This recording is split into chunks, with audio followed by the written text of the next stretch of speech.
The big topic, I think, is you are in contention for the Triple Crown. I'm gonna for sure go for it. I'm second right now. I have a big gap for first, but still possible. Anything can happen down there. It's crazy. If you're not used to riding single track or riding like sketchy, loose gravel, you're done. It's a fresh early morning in downtown Cedar City, Utah.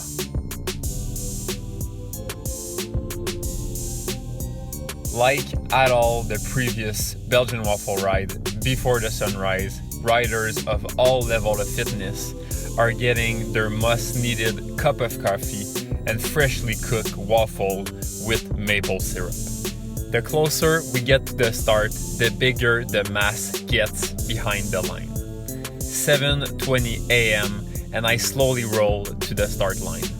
I'm feeling the usual sensation of nervousness and excitement. Hey, we're here with Adam Roberge, getting ready to roll out. How are you feeling? Good. Sleep well last night. Yeah, everything's on point, I guess. All right. Good luck out there. Thank you so much. Trying for the Triple Crown. You got to find a way to pick up 8 minutes on Brennan. Yeah, it's gonna be a hard ask, but we'll for sure try everything. It's a long day out there. Everything can happen. So yeah, that's the goal. Thanks. This last race of the Triple Crown is stacked with ferocious competition. Let me start with the wild card Sergey Fedkov, an extraordinary, well-decorated road cyclist and present Romania national champion. We also have the usual top riders from gravel. Walter Riders Andy Anderson, the most consistent gravel racer in the world Peter Stetina, UCI stage winner Griffin Easter, former World Tour rider Paul Voss, Zwift legend Freddie Ovett, YouTuber extraordinaire Dylan Johnson, 2021 Gravel Worlds winner Josh Bostelman. We also have the current first place holder of the Triple Crown General Classification, Brennan Wirtz. Oh yeah, and before I forgot, I brought my good friend Alexis Cartier to what would be his first ever gravel race. He is without a doubt one of the best road riders in Canada, and he raced mountain bike when he was young. 7:30 and it's a start. Every single one of us ready to give absolutely everything we have on the course. The first road section before the gravel is always challenging for me. I'm making sure to stay in the present, feel the bike as much as possible while trying to relax the nerves. Even if we are not going hard, all the strong riders are making sure to stay in the top 50. Because we know that as soon as we take a right into the next road, there's only 600 meters left until we ride into a tunnel to find the first gravel sector. 8 kilometers in and we hit the right turn. I'm in a perfect position and I cross the tunnel on the front. Right when we exit the tunnel, Freddie Ovett makes the first move of the day and goes on the front by himself. Just behind in the peloton, we are exchanging pole at the front. Not necessarily because of Freddie, but more because it's actually easier to ride on this type of gravel when you are into the front rotation. The sole is so dry that if you are more than 10 wheels back, it's almost impossible to see with all the dust. 30 kilometers in and the speed is quickly going up. We are all fighting for position because we are about to turn into the first KOM of the day, the Road Houvel, a 4 kilometer rather narrow and loose gravel climb. 3 kilometers later and we turn right into Little Salt Lake Road, and the group stretches like crazy. The road, if you can call it that, is crazy loose. We all know the climb is near and everyone is sensing how crucial the ascension will be. Some guys are literally smashing the front to make sure to stay well positioned. As soon as we start climbing, Peter takes the front and starts setting a high pace. The climb is a double track road and with the gradient the aspiration is almost non-existent. Riders are dropping one by one and pretty much everyone is close to the limit.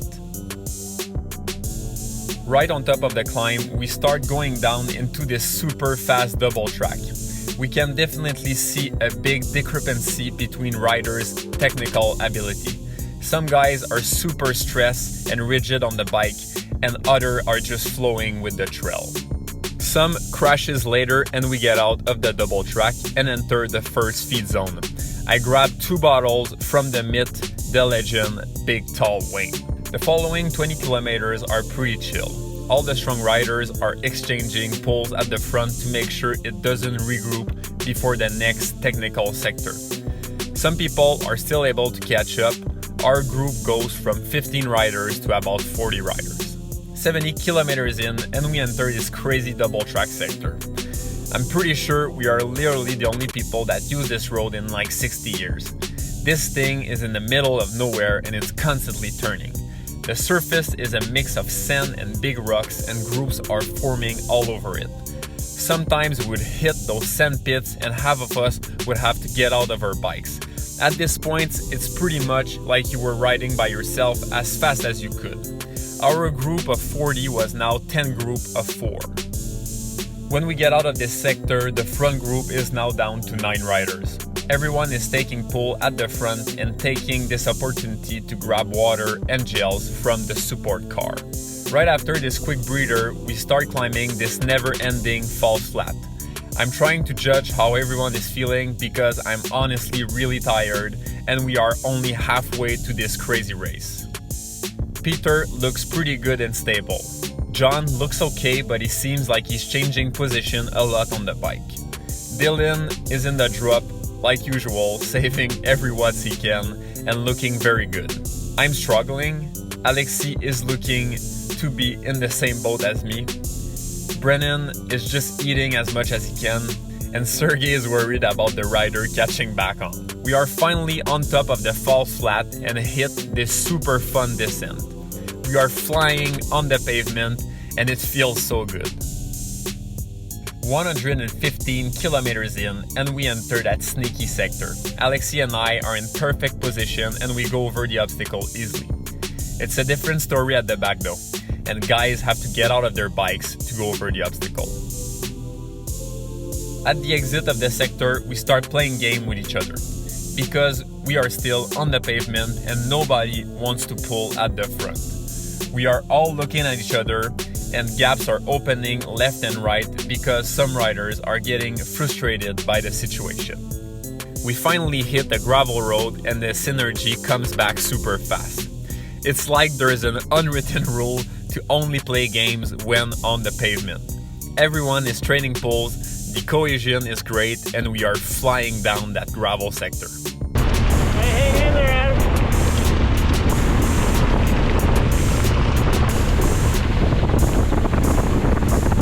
15 kilometers later and we turn right and hit a well-appreciated feed zone. Everyone takes the time to grab a bottle and most of us takes the opportunity to eat a gel or a bar. Not too long after, Peter takes the front and increases the pace pretty drastically. Dylan follow and increase it even more. I'm not sure what they're doing, but considering that they both did the race last year, I assume something crucial is coming up. Just as I'm about to consider moving up, we enter a hidden sector that was about to create a crucial selection. As soon as we are in, half of the guys are stuck in a sand pit. I'm barely able to stay on my bike, and from this point on, racing is as intense as it can be. Brennan is with Sergey at the back. Dylan is just in front of them by himself. I'm chasing Alexi and Paul with John, and Peter is with Griffin at the front. We finally regroup and we are now a little selection of 6 riders. I think it's going to ease up for a bit, but 2 minutes later the carnage continues. We are all going as hard as we can on this broken dirt road and there is absolutely no draft. Griffin is going so hard at the front and I'm emptying the tank only to follow. To add to the excitement, I'm stuck in a sand pit and John runs into me. We lose some precious momentum and have to chase for dear life. We are both finally able to catch back on this 20% rock climb. Yes, a rock climb, these things are not gravel, these things are rocks. We are finally back on the road and I'm completely destroyed. The temperature is now just under 90 degrees and I can feel the fatigue. For the next 20 kilometers, I'm literally asking for water every 15 minutes. Michael, the race organizer, was joking after the race that I was literally taking a shower every 10 minutes. We are all slowly contributing to maintaining the pace to make sure nobody is coming back. We are all keeping our poker face on, trying to make others believe we still have energy in the legs. As you can see in the back, we are on the side of the Zion National Park, and that's a sign we are approaching the last challenge of the day. 160 kilometers in and we enter this small town. The indicator that we only have 10k left to the deciding climb of the day. 2 kilometers later and we enter the last feed zone of the race. It's our last chance to grab bottles, so we all make sure to slow down. Everyone is drinking and making sure to cool their body. We know that the hard test is about to begin. 170 kilometers in and we turn right to enter the gravel road that is taking us to the last climb. At this point, we are pretty much all soft pedaling, just patiently waiting to empty the tank. The climb in question is a 4-kilometer climb with an average gradient of 8%, followed by a dangerous descent. As soon as we start climbing, Alexis attacks and Peter and Griffin are the only one able to follow. I decide to climb at my own pace. I know there's a long way home and I still can beat Brennan for the Triple Crown if I don't go crazy and cramp on the side of the road. Soon after, Griffin and Peter drop Alexis and we are now 1 by 1 or 2 by 2 heading into the last 10-kilometer mountain bike trail. I entered a single track with Paul Voss and he's able to put some times on me. Not long after, I catch Alexis in that same sector after he had to plug his tire. At the exit, Peter is now up the front by himself. Griffin flatted. This sector, like Peter said after the race, is all about risk management. The last 15 kilometers is pretty much the same for all of us. We are all 1 by 1 trying not to flat on those rugged sectors and going as hard as we can on the rolling section. Peter finally crossed the line, followed by Griffin and Paul. I crossed the line in 4th place. Okay, so you just came in after a really hard race, long race. You got 4th, but we don't yet know. What are your feelings about the Triple Crown?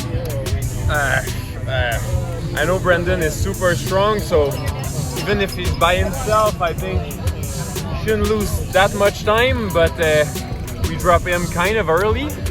I don't know, like, how much K do you think were left? Like 50K when we drop him or something? Yeah, there was a while to go. And So it depends if you got a good group or if he's by himself. After that, it's just gonna depend if he start cramping and he's not able to go hard anymore. But well, we got a timer running, so I mean, we're gonna fingers find crossed. out. But I would be happy for him too. He's a great guy. So. All right.